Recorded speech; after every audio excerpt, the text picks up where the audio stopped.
Where did you go? Are you still even you anymore? That right there might be at the heart of a whole mess of problems, including like relationship, long-term relationship, marriage, friendship, everything problems.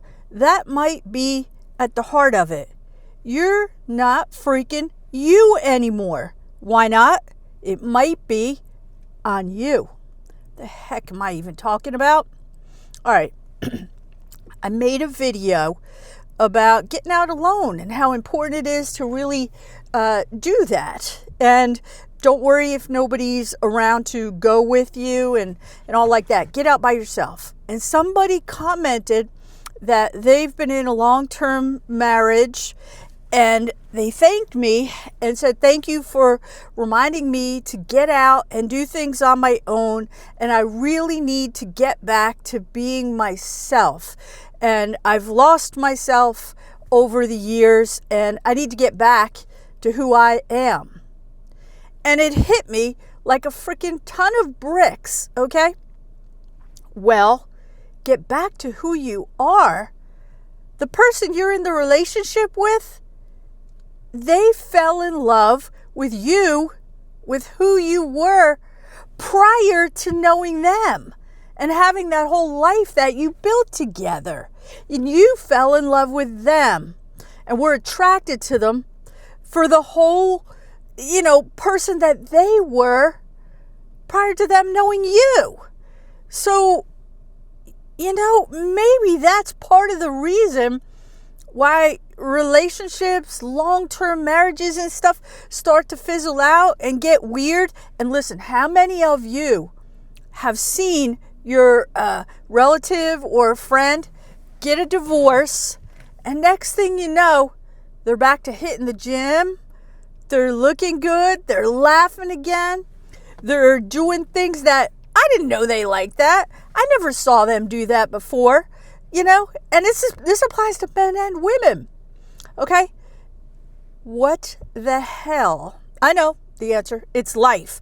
But what goes on over the years, decades of being together, or maybe it's even just you living your life, right? You start to lose who you are, what it is that makes you at the core that funny, attractive, vibrant, curious person that you are. And at the core, probably still are. Life gets in the way, the kids, the bills. We have the expectations of people. You got to do the dishes, cook, clean, wash. You need to get out there and make some more money. All of it, right? We put all these pressures on our loved ones, maybe even our friends too. Maybe we surround ourselves with people that we try to conform to whoever it is they want us to be. And we do that in our careers a lot of times. We gotta get the coins, I know.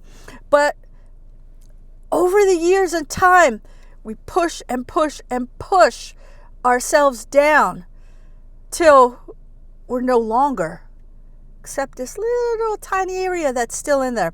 So many of you commented that I was so much happier and laughing when I was at Woodstock. I took a little trip by myself, and it was contagious. Well, that's true of everything in life, guys. Think about this. You've got family and friends just like I do. I've never been married, so I'm I don't have a dog in the fight or whatever. And I don't like dog fighting. But as an observer, family, friends, loved ones, I've seen it over the years. Things fall the hell apart. People are complaining, they're miserable, and that miserable energy, it's contagious. If you're living with somebody or in a marriage or something, yeah, maybe you're bringing them down, or he's bringing you down and all that. But what I'm trying to say here is, it hit me like a ton of bricks when this person who's married said, I need to get back to who I am. I've forgotten who I am. And I'm not saying her marriage is messed up or something. I don't know. But I have friends and family going through this stuff. And I couldn't help but think, the person who fell in love with you, that you're married to, or in a relationship or whatever, or even your friends, your long-term friends, what they were attracted to all existed prior to you having that life with them or even knowing them or who they are.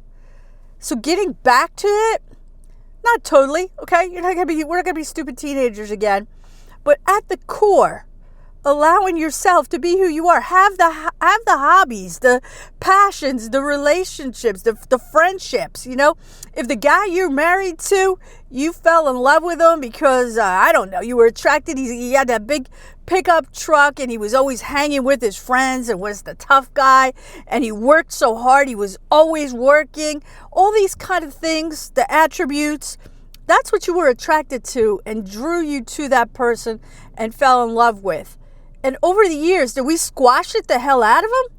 Did we squash the life and all that we loved and were attracted to out of the people that we love and care about? And we've ruined everything? And then we allowed it to happen to ourselves too? I don't know. I think I'm onto something here. I may not be articulating it properly, but I think all of us human beings, myself included, everybody, need to really be aware and cognizant of what it is that makes us tick, that makes us want to get up in the morning, that causes us to kind of love life and love ourselves. We need to get back to it, okay? That's what I'm saying here. Do you know what I'm talking about? Am I on another insane rant? It's possible, but I think you all know what I'm talking about to some degree, to some level. So listen, get out there, stay curious, find your passions again, be who you are, okay?